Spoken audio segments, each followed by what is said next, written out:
Hello, good evening, or morning, or night, depending on where you are in the world joining us, and welcome to Chaos as Catalyst, a talk about the Global Innovation Design Programme, which is run jointly between Imperial College and the Royal College of Art. My name's Leila Sheldrick. I am the head of the Global Innovation Design Programme for the Imperial College half. You might have seen my colleague John Stevens, who's current acting head on the RCA side, introducing some of the other events. And with me today, I have 5 of our graduating students, our newest alumni, who are going to be talking a bit about their experiences across the last 2 years and how their work has changed. So before I jump in to giving you a bit of an introduction to what we're going to be talking about today, I'm going to ask them to introduce themselves to you. And I can begin to set us off. So my name's Leila. In my previous life, I was an engineer and lots of other things. And through a stint in design school and a stint designing parts for motorcycles, I ended up doing my PhD in sustainability, which brought me back to academia. And now I get to do lots of things, which most of my time is spent teaching on GID. And so I'm going to pick on Maraid because she's next to me in the screen. Maraid. Hi. Yes, hello, I'm Maraid. Before GID, I worked as a textile designer in high fashion atelier in different places, London and New York, and then came to GID and I guess was searching for a real context for a lot of the things that I was making. And that context has become the theme of gender. So everything that I've made in the last 2 years is centered around that theme of gender, inequality and inclusivity, with my final project looking at installation and experiential design as a tool to create more empathy around that theme. So yeah, that's me. Incredible, thank you, Maraid. Seetha, I'm going to jump to you next. Thank you. So hi everyone, I'm Seetha. My background was in engineering, which I did from India, and I came to GID just trying to find myself. GID for me was an exploration, and what I landed on was on sustainability. So for me, the focus for the past year has been trying to help people use less water and how we can address the looming water crisis that we are about to face in the coming decades. And yeah, that's kind of me. Brilliant, thanks, Seetha. Christian. Yeah, definitely. So my name is Christian. I have an undergraduate degree in product design with a focus on digital product. And a lot of my work coming out of undergrad was focused on trying to understand the mental health impacts of things like social media on kids and teens. And I came into GID trying to just find more opportunities to keep exploring that space. But then landed on this question where I was realizing that all of these interactions that take place on social media are driven by data, and realized that I didn't know anything about data. So I've spent the last year and a half basically exploring, trying to understand what it is that normal people understand about the data space and how it is that we can take advantage of our rights as people and being able to really take advantage of those things so that we can have that control in our everyday lives. And thank you. Great, thank you, Christian. Jothi, I have you next. Thanks. Hi, I'm Jothi. I was an apparel designer for many years. I've been working in the fashion industry for more than 8 years now, across Bangladesh, India, and UK and Europe. I came to GID because I wanted to explore if we could do projects and use design intervention to really make apparel more sustainable. And I now work as a sustainability expert. I'm committed to steering brands and manufacturers towards sustainable practices. And I've worked on projects that I feel would drive a lasting impact on both the people and the planet. Thank you. Thank you. And last but not least, Nick. Hi, thank you, Leila. Hi, my name is Nick. I come from a very traditional product design background with a focus on physical products. And I had a big enthusiasm about science and technology right before GID, but not necessarily any talent or skill for engineering or math or science for that matter. And the beauty of GID is that it allowed me to find a place and my own sort of perspective in this world of science and technology. And I actually managed to do a project around space and how to bridge this engineering mentality when we're designing life in space, and how we can take more into consideration the human aspect, the things that make us more human. But yeah, more talk about this in a bit. Thank you. Brilliant, thank you. So there you have it, 5 stories of transformation of people who came in as one thing, are leaving as something else, having spent time exploring different things, figuring out what they care about and what's going to make change in the world. So we are mostly just going to be having a chat, and we're going to ask you guys to send in your questions or comments or anything you want to add to the discussion, any questions you want to put to the panel, and we'll just be talking away to each other, having fun. But I am going to show you just a couple of slides, and it won't take long, because these stories of transformation come as part of this program, which is kind of hard to explain. And so part of what we're doing is explaining it through the experiences of our alumni here. But I'm just going to introduce a bit of background of what GID is. So as I mentioned, it's a collaboration between the Royal College of Art and Imperial College London. So it's a program of at least 2 halves, usually a lot more for the students who study with us, but it's essentially a coming together of arts and creativity and sciences and engineering and technology. And I've heard it described by some as this kind of creative exploration with a rigorous foundation.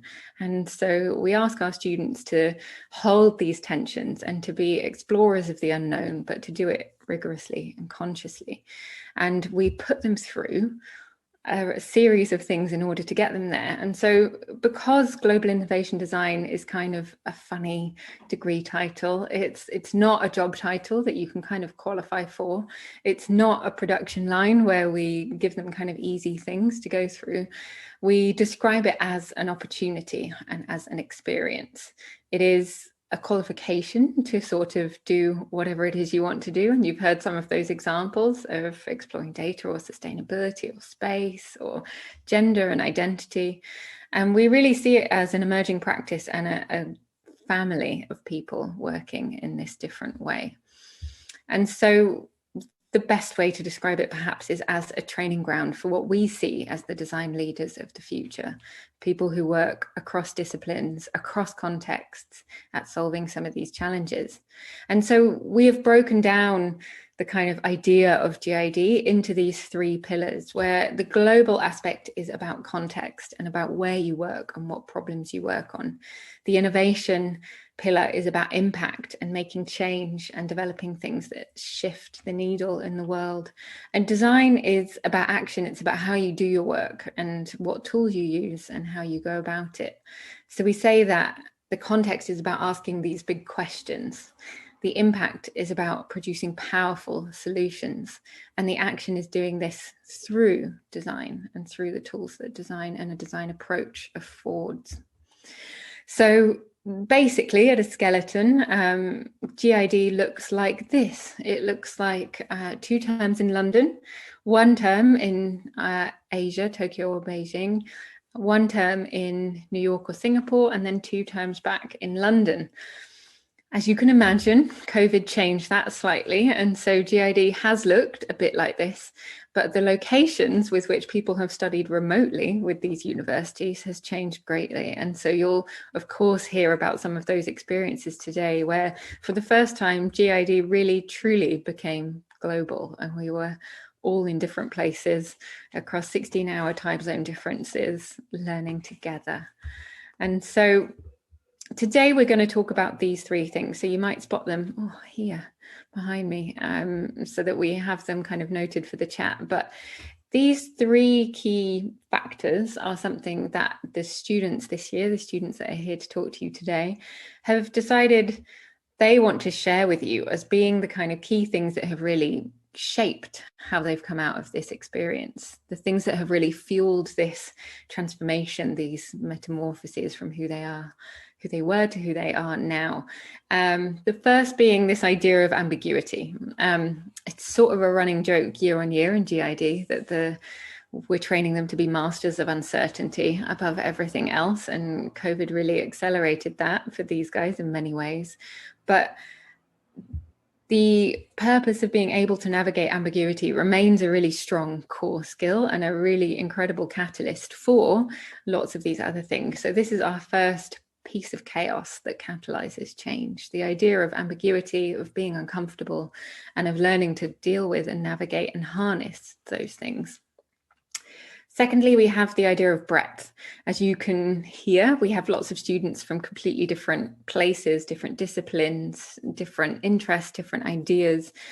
That breadth and the breadth of tools and the breadth of people and the breadth of tutors and questions and ideas and technology that the students are exposed to breed a certain way of working, a certain way of seeing the world, and a certain way of pushing outside of existing skill sets, which links to the third piece of chaos of connection and confidence building, often one of the hardest ones, one of the ones that really has to bed in with time. But something that we see time and again with GID is, as outsiders, as people working across disciplines, the idea that you can build connection with people and begin to connect the dots of the things that they're working on by seeing challenges from different perspectives and being able to find different answers or ask different questions. And so these are the three topics that we're going to dig into over the next 45 minutes. And as I said, please put questions in the chat and join us because we're going to dive in. But if you want us to go in any particular direction, let us know. So we begin with ambiguity and discomfort, with getting uncomfortable, with embracing the unknown. Does anyone have a story of a time that they were exceedingly uncomfortable over the last 2 years and of how that chaos catalyzed something positive?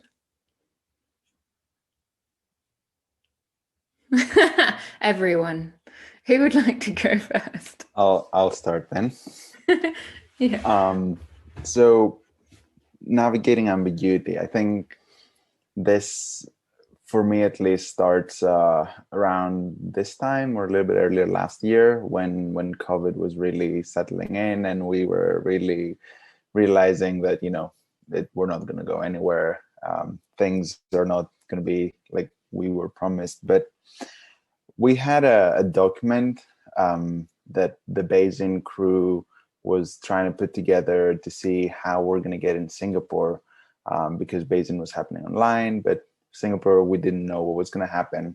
And I think Zik put a quote up there saying, if nothing changes, then nothing changes. If you want some change, then make some.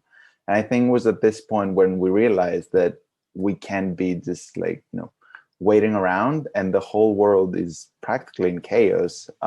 And we need to be able to navigate through that. We need to learn how to make our own decisions and not wait anyone else or any other circumstance to do that for us.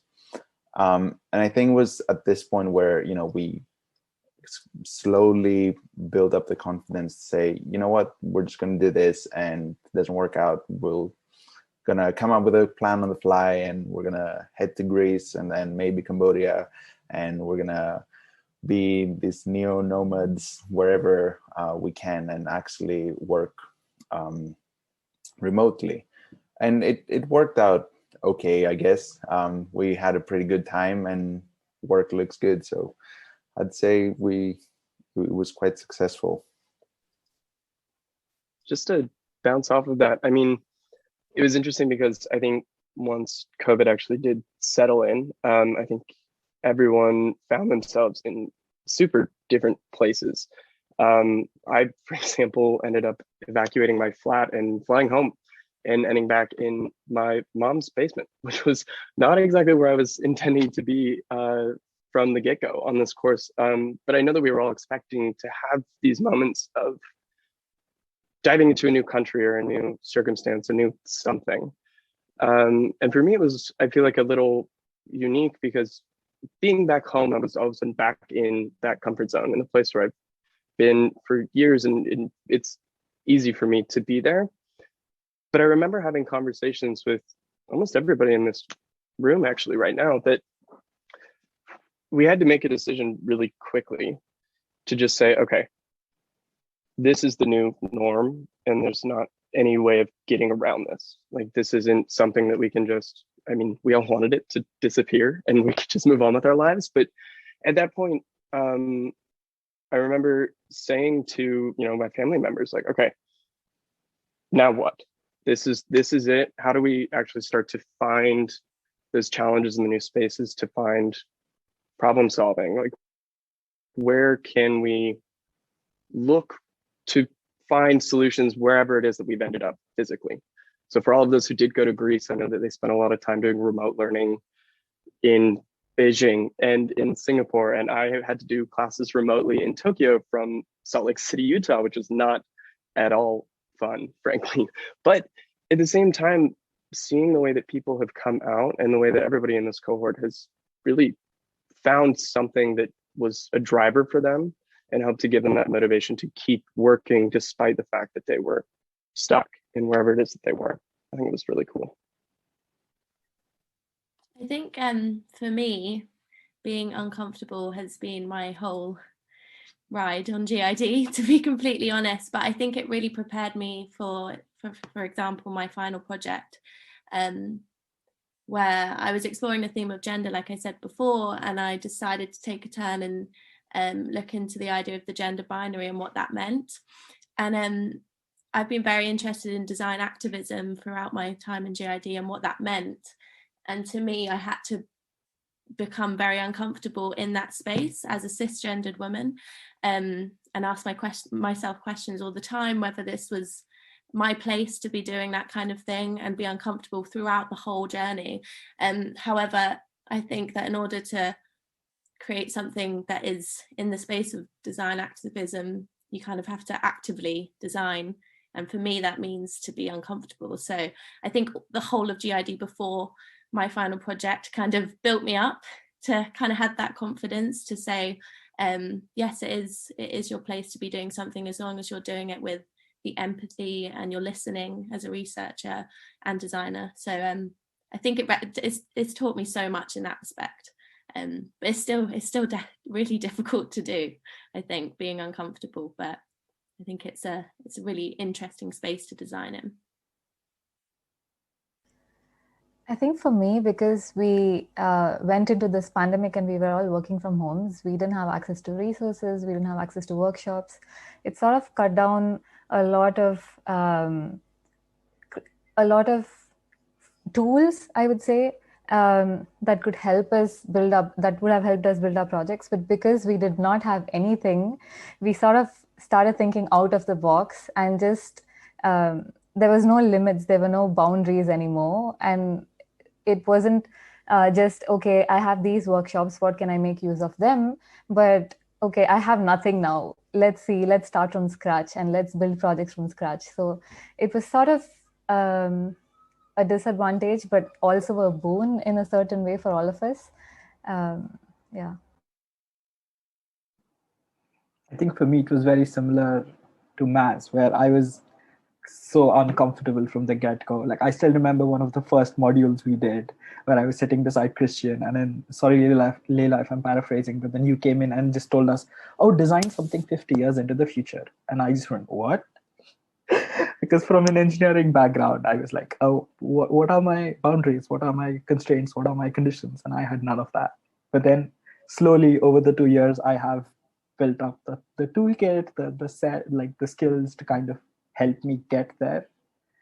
And yeah, I think that was my like first exposure to ambiguity and discomfort in GID. And actually, if I could just bounce off of that as well, it's one thing that was awesome, and it was, and Seetha, I always go back to that same example, because throughout this entire course, especially, we all come from such varied backgrounds, but we have the opportunity to work and pull from one another's skill sets and essentially crowdsource solutions to problems that we've been looking for. And I mean, if I'm able to help Seetha be able to find the right font for a presentation, awesome. But then Seetha can help me and Maz and Nick be able to learn how to dive into the backend code of the Spotify API, for example, and being able to touch on a lot of these different areas of not only design, but just industry in general that we would never have had access to until we were put with other people who already had that experience. It just helps give you that confidence when you're not necessarily connected with them to be able to reach out to anybody within the field and say, oh yeah, I need help. Like I personally needed help with expertise on data privacy legislation. And so I had to start emailing people and asking for that help because I had no idea even where to start. And I think that's the power that comes from this course, is being able to give you that confidence to just start asking questions. Excellent. And it's really good to have your insights. I was going to delve into asking you how it's changed the way you work, specifically this uncertainty, but we've had a really good question in the Q&A from Simon Gardiner.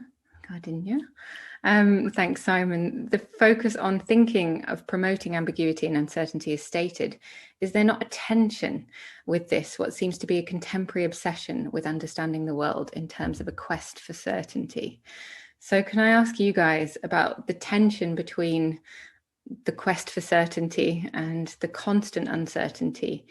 Perhaps in your experiences of the program, how you learn to think of it as a good thing, like you say, it was there from day one, or perhaps how it's shaped your work or your conversations with other people. Does it cause any tension in your working relationships or in yourself?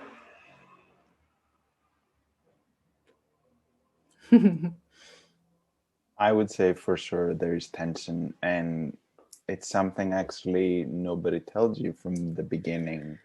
It's actually at least me, I had the idea that, you know, there will be a very clear situation where you get all the clarity in the world at the end of the course, but in reality it's exactly the opposite. You leave this course a little bit more confused than when you came in. It's just that you realize there is no certainty, and it's more about making the best out of these situations of uncertainty to build the tools to learn how to do it better and how to keep going. Because at the end of the day, it's almost like this little, Leila always uses that phrase of like a bootcamp of uncertainty, GID, and it just prepares you of what the world is like, and there isn't any certainty. So yeah, I think there's definitely a lot of tension that we have to manage throughout the course. Thank you. And I wonder if I can direct then a specific question to Maraid, because I know you were working with a lot of stakeholders through your work and you didn't know what the outcomes would be at the beginning. How did you kind of bring other people along for the ride? How did you get people engaged when you couldn't give them certainty? I think, like I said, my role was a listener. So I wasn't I was trying to actively create decisions where everyone was at the center, and I was almost on the edge, if that kind of makes sense. So I was steering things, but they were kind of steering the project more than I was, in a way. And that's something that I've kind of developed, that methodology, as I've gone along. I guess I called it a methodology of reflection as I worked, which meant that I kind of steered the decisions after they gave me those. So that was very uncertain to work with. However, I think for me, it created something very creative, because it wasn't just my thoughts, it was everyone else's and everyone else's input, which is the kind of design that I think we should be pushing. Stuff that has other people's thoughts and ideas, not just ours. And it's like the core of multidisciplinary design and things like that. So I think it's almost like an iterative process of being certain, then uncertain, and again and again. Yeah. Great, thank you. So I'm going to pick up another question from the chat that's come in about, and I think this is a really good GID one that always happens.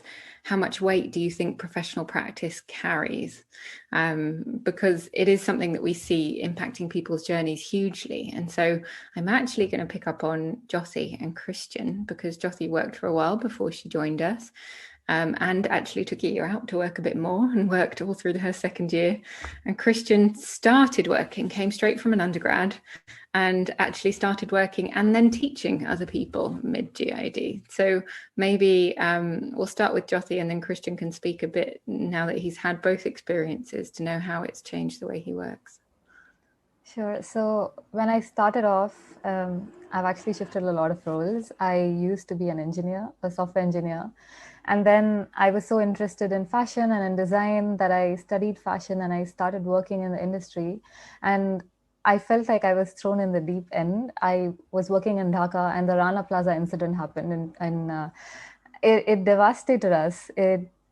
More than 1,000 people died, and we were seeing live what was happening to people, what was happening to the environment, and that completely changed my perspective of how the fashion industry works. And should we be supporting what they're doing? Should we be supporting their capitalistic agendas and profit for themselves, or working in an opposite direction and taking a tangential course? So I think professional experience really matters, because if you're deeply passionate about a certain field or a certain job, then you get insights of it, and you really start thinking of it in a different way when you put yourself into it. And then when you come out of it and you say, okay, this is what I was doing and this is what was going wrong, I should be changing this and not be a part of the system. So yeah, in my opinion, professional experience really helped me. What about you, Christian? I go back and forth on this question a lot because frankly, I would have loved to have a lot of professional experience. I mean, I've just had this habit of always having a part-time job while I'm doing school, working, doing side projects, freelance work, kind of whatever's thrown my way. But at the same time, yeah, I was, as Leila mentioned, I was really lucky to have the opportunity. So after I returned back home, all of a sudden I realized I didn't have the space to be around people and around the students that we had spent the last 2 terms sitting in the studio and talking and chatting. And the benefit of coming directly out of undergrad is I still had all those direct connections with my undergraduate program at the University of Utah. And I reached out and just frankly proposed to the director of the program there, saying, listen, I've been spending a lot of my time in the GID program studying the data space and just trying to understand what it is that people understand about data, simply enough. And just from pure luck and chance, there was a spot that opened up and I was offered the opportunity to sit down and teach a course of 18 students about the importance of data, what it is, how it works, and why they should utilize those types of things within their work specifically. But what's been really interesting is the reason I struggle with the importance of professional practice in terms of education is design in and of itself has to rely on both, because inherently what we're doing is problem solving.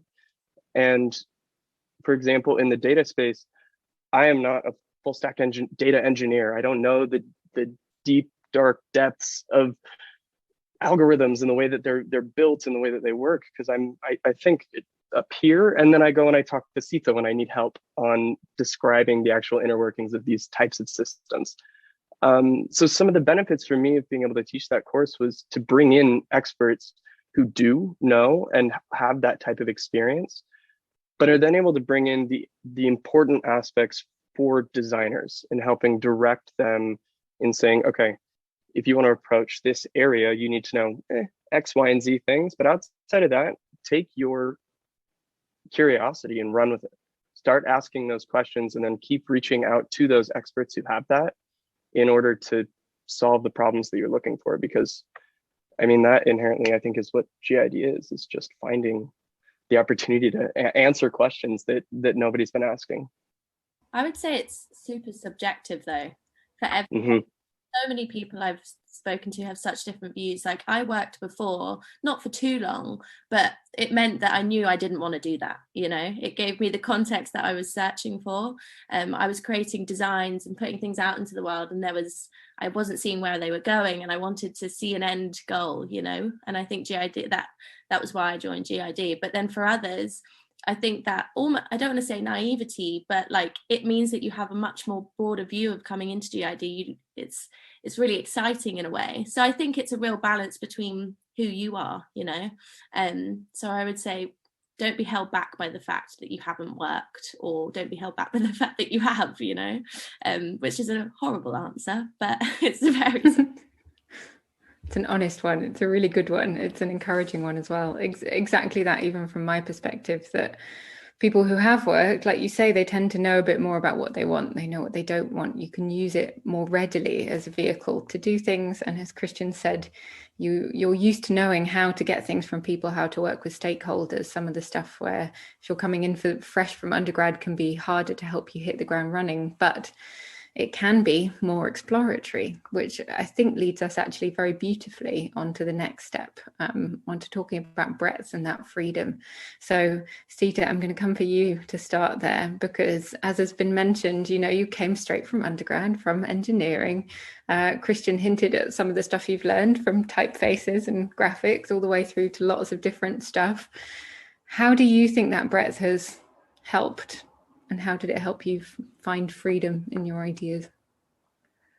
Yeah, I think breadth was inherently, it became a part of like the different courses that we did, right? Like we were exposed to different people, we were exposed to different like tutors, different experts in that sense. Like for example, one project that comes to mind is collective intelligence, where I worked with another classmate of ours, Zeke, and we were trying to target humanitarian issues. And it was such a wildly different experience talking to experts in that field, where they had concerns around privacy, they had concerns around sharing of information, and addressing these large scale issues like conflicts in the Middle East, or like conflicts in a completely different space between like Facebook and its users. Like, do you mute someone?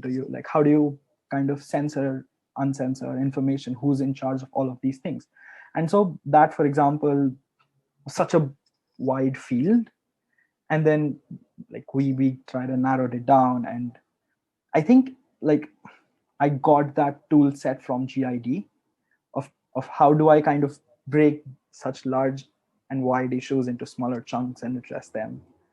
And it gave me that confidence that, yeah, like, okay, if you throw me into a problem space, I know how to find myself. I know how to figure something out and work towards a solution.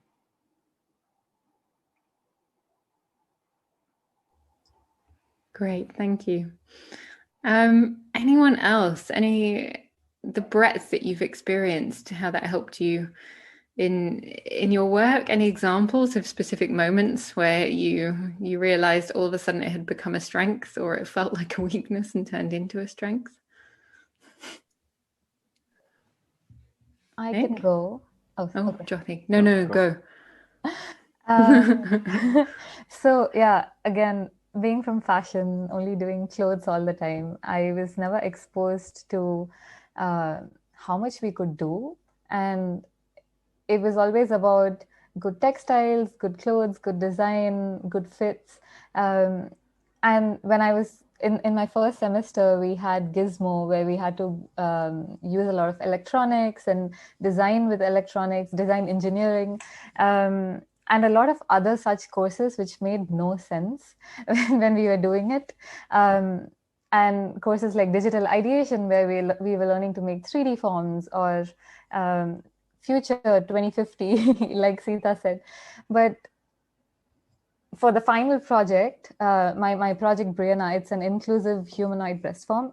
It literally had every single thing that I had learned from every single course throughout the entire 2 years. It had garments, it had electronics, it had data, it had research, primary research, secondary research, research paper writing, which a lot of us, science paper. So I feel it really empowered us with a lot of skills that we may have learned, but we were skeptical about, and may have not ventured into learning them if not for GID. I think breadth of skills is something that like it's kind of engraved in the foundations of GID, and initially we didn't realize we were just being tossed from module to module every 2 weeks, and so frustrating. But after all that, like as Jothi said, it's exactly as described, like this all comes together and you're like, oh, I see. But other than that, I realized more maybe for me how I use my breadth of skills is that it gave me the ability to see the underlying questions, like ask questions that other people weren't asking because they were so deep into a specialized domain and they didn't have that breadth to go like, oh, but in a different discipline or in that, they're asking these kind of questions. Why don't we do that here? And it gives you that freedom of like, you unlock so much more potential. And I think to bring an anecdote to the same module that Seetha was talking about, the collective intelligence, the eyewitness, I was working the same module, and we ended up doing this, building this platform about helping human trafficking, the whole human trafficking problem by launching AI victims, fake AI victims that would kind of lure traffickers. And we had no software engineering knowledge, no knowledge about trafficking or anything like that. But we had such breadth of like skills in our team that were product design, graphic design. We knew how to pitch things. We knew how to storytell. We knew how to like, we had a basic understanding of the tech. And that gave us the confidence to build and expand on every single one of these topics and skills and build actually something that got selected from the Venture Catalyst Challenge and actually move forward. And it's surprising just by knowing a lot of things gives you so much more confidence to do new things and explore it further, rather than just going deeper and deeper into one specialized domain. I would agree. I think having a larger breadth of skills enables you to ask more interesting questions. That's what people have responded to me. Like, I remember I did my dissertation on generative art and design, which I have no clue about, or had no clue about. I do now, but it just meant that I became fascinated with it after Gizmo, and started asking lots of questions and ended up being able to interview the world leading generative artist and ask loads of questions. And I remember his response to me was, wow, no one's ever asked me that question about the role of creativity in the future of generative art. And so I think having a breadth of skills, again, I don't want to use the word naivety, but it gives you almost like you kind of have a different perspective on things, and you're able to ask those maybe slightly more interesting questions that lead to more creative outcomes. So I think that that's such a tool to use for the future, and something that I have massively learned throughout my time in GID, definitely. You've brought us beautifully to the third point, Maraid. You made the transition for me, which was wonderful. So it's that idea that you arrive at this, that the breadth brings you to this kind of confidence to go in and do these things and to do the different stuff. Christian, I will come to you first because you're unmuted. But this idea that you're then able to see things slightly differently. I want to weave in something, Christian, if this impacts your answer, fine. If not, answer what you were going to say. But we've had a question in the chat, which is, what frameworks did you use to build anti-fragile systems within ambiguous contexts? And so for Mitali, I want to say, essentially, you're probably starting to get an idea of it now. We've been chatting a bit longer. We're trying to equip these guys to build their own frameworks to deal with ambiguous contexts. The way the program is designed is a series of skills putting you through a series of different challenges, different contexts, and then asking you to design your processes to tackle your problems your way, building on your strengths. And so, Christian, I'll pop it back to you, see if that makes a difference. But no, it makes complete sense. And I think I was already gonna just speak a little bit about, where I landed with my final thesis project for GID, because I really started diving into this data space based off of a question, just simply, what is data? Just what is it? I didn't have any idea. I had no context. I had no background in any sort of, engineering or things like that. But what was really fun, and what I think is wonderful about the GID program and having the ability to create your own frameworks, is I started coming at it from not the direction that at least from what I was understanding, I came at it in terms of what are our rights as human beings? What are we legally allowed or given as human beings in order, when it comes to data? But what's interesting is that led me down an entirely different path that I was never expecting. I ended up in the world of law. I read through, I don't know how many, I think the entire history of all the major data privacy legislation that's ever come to be, and was diagramming it out and try to understand what are the common themes that run between each of these pieces of legislation, and what are the rights that are granted to humans with those laws, and then how can we take advantage of those existing systems and leverage them to create something new and actually give us the outcomes that people who are uneducated about the space want and are asking for, even if they don't fully understand it themselves. And so a lot of my conversations were, with attorneys, spending time talking about, okay, you spend your days in and out dealing with these problems as they come because the space is so quickly changing. And same with technologists. They don't often have time to think about the overarching questions because their job is to fix the problems on the fly as they're coming out. And being able to take a step outside and be an outsider in that sense and start to ask the questions of, where do you see this going? What are the things that you hope and what do you wish could come from these types of systems? And whether that's with data or for gender equality or for redesigning utensils in space. I mean, it's those types of things. It's true though. I mean, all of us have this opportunity to utilize, we all are familiar as designers with this double diamond methodology framework, which really all it is explore a topic, narrow down on something interesting, explore solutions, and then pick a solution that fits. But that's flexible enough to work within any of these contexts. I don't think it really matters what the topic is. It's just your ability to explore and ask the right questions. Does that make sense?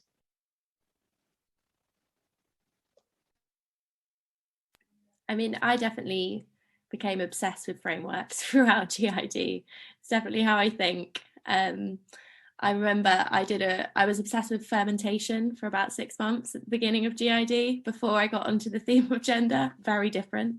But I managed to make a framework, I called it a framework for change, I think. And it was all about how my fermentation jar moved up and down throughout the week. And then I applied that to behavioral change.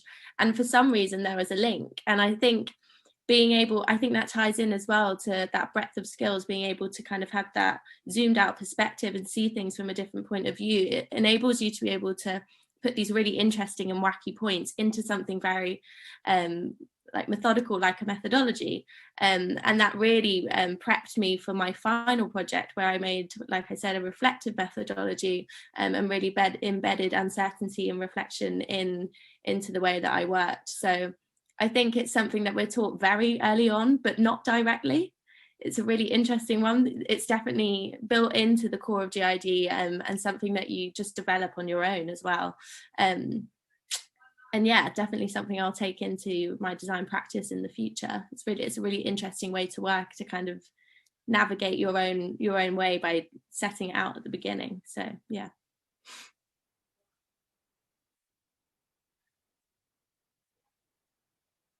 Thank you. So you both talked about that kind of, well, the wayfinding by talking to people, by figuring it out, by intuition. The idea of confidence is something you all talked about in the preparation sessions for this as being something key, as finding yourselves at the end of a 2-year journey and finally having the confidence to know where you're going and why you might be going there to some extent. Still in the evolution, still sinking in, but to some extent.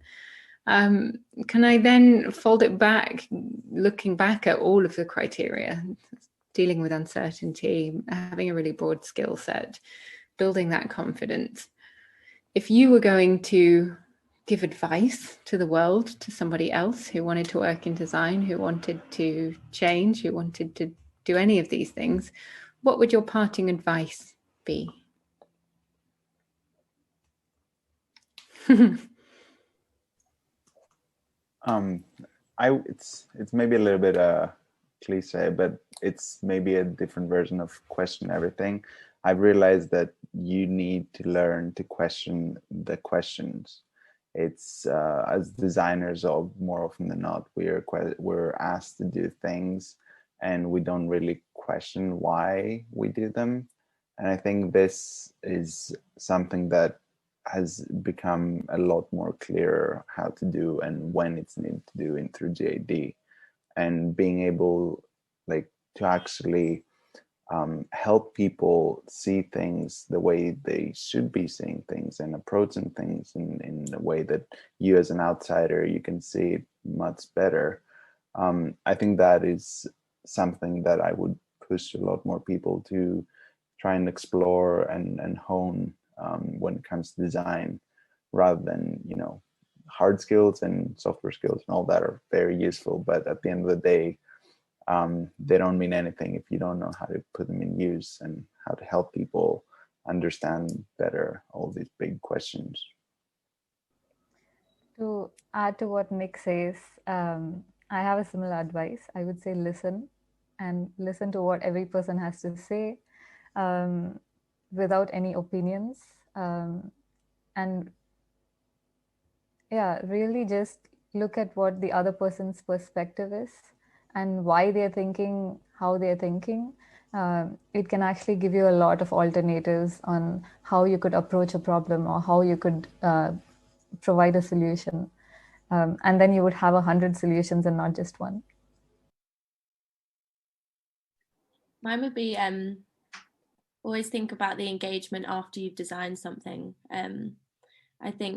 I remember speaking to a participant in our empathy module from the Roman Road in East London, and they said that there'd been so many art students and design students coming in trying to fix the Roman Road, but none of them had ever come back.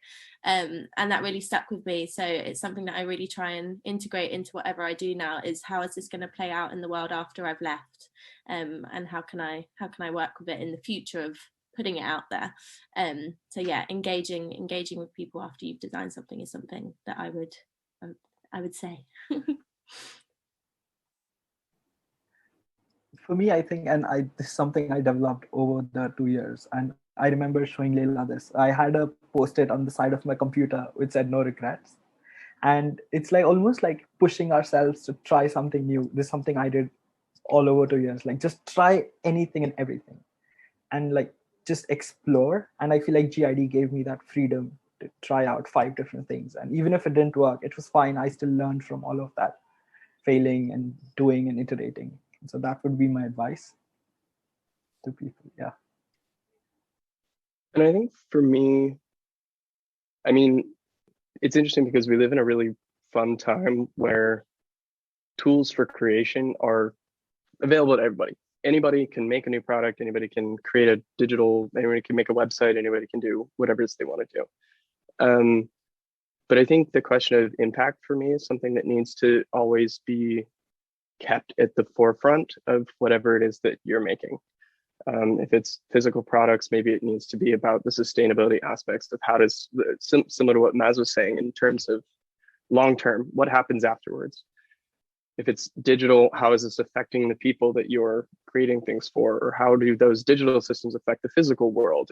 And those types of things, I think despite the fact that anybody can make anything and anybody could be a designer if they want to be, being very conscious and aware of your impact and the things that you're creating and putting together, I think, is what makes a great designer instead of just a designer, I guess. Oh, that was a beautiful set of pieces of advice. Thank you. I love it. Try everything, no regrets. Talk to humans. Be sensitive and mindful. Get it done. It's great, really great. So we have one more very big question in the chat to put to you. And every year in GID, we have, because there's space for people to explore, we have people that tackle the big issues, sometimes in way too big a way for them to break off meaningful chunks. Sometimes it's like trying to climb an entire mountain all at once before you can. So one of the bits of advice I find myself on my side always telling people is, don't worry, GID is a space to build muscles in order to go out there and change the world. And you don't have to do it all in the next couple of weeks by yourself, but you build an army to do it with you. So this is the kind of focus that we have. But the question that we've been asked is there anything too political to approach in a traditional manner? How do you make your ideas more palatable? So I'm going to start with Maraid, even though she's thinking about her answer, because I know this is something you had to tackle in a very real way over the last few months. Yeah, I mean, I was racking my brains about how many times I've thought about this question. I had such a keen topic about gender and worked with lots of transgender individuals as a cisgendered woman. So it was a big question. And something that I'm still grappling with now. I think I said before, like, I think unless you're that slight bit uncomfortable, then I don't think that I think it's a good place to be, you know. So I would say no, I don't think there is anything too political, as long as you're actively engaged and listening with the participants. I think, like I said, I'm really into design activism, and I think without it, we're not really making the projects that are there to create and enact real change. So I would say no, I don't think there is anything too political. As long as you're being sensitive and it's your place to be there, then go for it. Yeah, and just to bounce off of Maz as well, I mean, I about a month ago was in a place where I was trying to create a platform to give everybody access to all of their data online and essentially create data transparency and data privacy for everyone. And it was wild.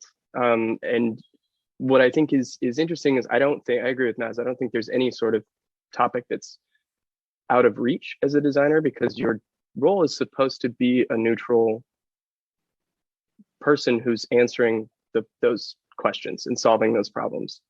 But in terms of making them bite-sized is a whole different conversation, because you can talk about, like, I tried to talk about data privacy with tons of people, and it's just a little bit out of reach right now. So instead, you got to break it down to points that are recognizable, easily recognizable for people to understand. And that comes from, similar to what Jothi said, talking with people. Just understand what it is that they're saying and where is their level of understanding, so that you can not only give the right solution in the end, but also make sure that it's not charged politically for whoever the audience is at that point. I think what both of them sums up what I was gonna say, having that sensitivity and actually learning not to be absolute, learning that there are other perspectives, and being able to acknowledge and keep that neutral sort of entity as yourself actually is the way to explore these two political questions or two whatever questions, because I had to do something similar, going into a very heavy engineering domain and learning that you can't just go around saying do human-centered design in space, science doesn't matter. You need to approach it in a very sensitive manner, and actually understanding who you're talking to is a very good skill that you build along the way, because you tailor how you speak to the person you're talking to very much. And just to add to what Nick said, when you're also trying to understand the person and be neutral and understand their thoughts, you can agree to disagree. And that way, you're never going to be too political of any topic. I think also this might be a bit controversial with GID, but often we focus on problem solving, but I don't know how much I agree with that design has to solve every problem, but it can also ask great questions and they can be left for people to kind of figure them out themselves. That's something that I want to take forward in my practice, is to ask the right questions. And sometimes that can be a research project in itself, I have found. So figuring out the right questions to ask in order to provoke the right reaction and critique from other people. So I don't think that it necessarily needs to be that palatable in the actual output, but maybe actually in the questions that we're asking.